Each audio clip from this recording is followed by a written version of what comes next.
সিঙ্গুর কার্যত মমতা বন্দ্যোপাধ্যায়ের হাতে শ্মশানে পরিণত হয়েছে। তাই 15 বছরে কোনো বড় বিনিয়োগ, বড় ইন্ডাস্ট্রি পশ্চিমবঙ্গে আসেনি। এক এক করে পেট্রোকেমিক্যাল সহ আমাদের নানা বড় বড় গোষ্ঠী পশ্চিমবঙ্গ ছেড়েছে। মোট শিল্প চলে যাওয়ার সংখ্যা 6,888টা এই 15 বছরে। টাটা গোষ্ঠীর তৈরি হওয়া কারখানাকে ডিনামাইট দিয়ে উড়িয়ে দিয়ে টাটাকে তাড়ানো হয়েছিল। আমার কথা নয়, প্রয়াত রতন টাটার কথা। তিনি বলেছিলেন, আমিকে মাথায় ফিগার রেখে এই রাজ্য ছাড়তে বাধ্য করল। আমি ব্যাডেনকে ছাড়লাম, অর্থাৎ আমার কথা নয়, মাননীয় রতন টাটার কথায়। ব্যাডেনের নাম হচ্ছে তৎকালীন বিরোধী দলনেত্রী মমতা বন্দ্যোপাধ্যায়, এবং আমি গুড এমের কাছে যাচ্ছি। অর্থাৎ তৎকালীন গুড এম ছিলেন গুজরাটের মুখ্যমন্ত্রী, তৎকালীন সম্মানীয় বর্তমান প্রধানমন্ত্রী নরেন্দ্র মোদীজি।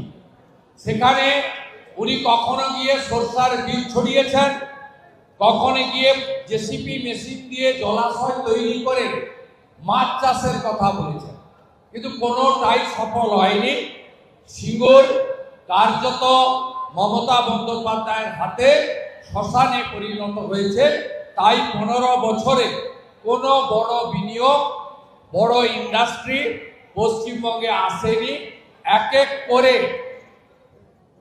পেট্রোকেমিক্যাল সহ আমাদের নানা বড় বড় গোষ্ঠী পশ্চিমবঙ্গ ছেড়েছে। মোট শিল্প চলে যাওয়ার সংখ্যা 6,888টা এই 15 বছরে। আজকে মুখ্যমন্ত্রী ওখানে গেছেন বাড়ি দেবেন বলে। কি বাড়ি? বাংলার বাড়ি। আপনারা জানেন মাননীয় প্রধানমন্ত্রী এর আগে 2014 আগে ইন্দিরা আবাস যোজনা ছিল।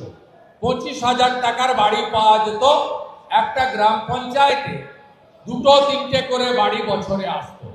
মাননীয় প্রধানমন্ত্রী দায়িত্ব নেওয়ার পরে 2015 সাল থেকে তিনি 1,25,000 টাকা সমতলে, 1,65,000 টাকা পাহাড়ি এলাকায় প্রধানমন্ত্রী আবাস যোজনা চালু করেন, এবং শহরে 3,55,000 টাকা বাড়ি তৈরির স্কিম প্রধানমন্ত্রী আনেন।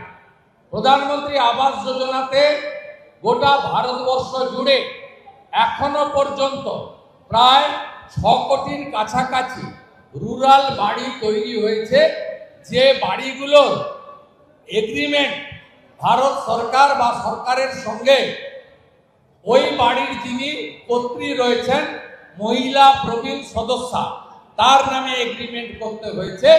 এটাই প্রধানমন্ত্রী নারী ক্ষমতায়ন, নারী সশক্তিকরণের তার সবচেয়ে বড় উদাহরণ।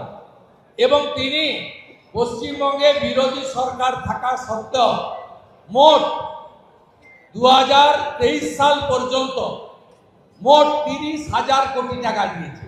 যদি 2004 থেকে 14 ইউপিএ 1, ইউপিএ 2, যে সরকারে 9 থেকে 12 মমতা বন্দ্যোপাধ্যায় নিজেও ছিলেন রেলমন্ত্রী হিসাবে, শরিক ছিলেন, সেই সরকার পশ্চিমবঙ্গে 4,654 কোটি টাকা দিয়েছে 10 বছরে।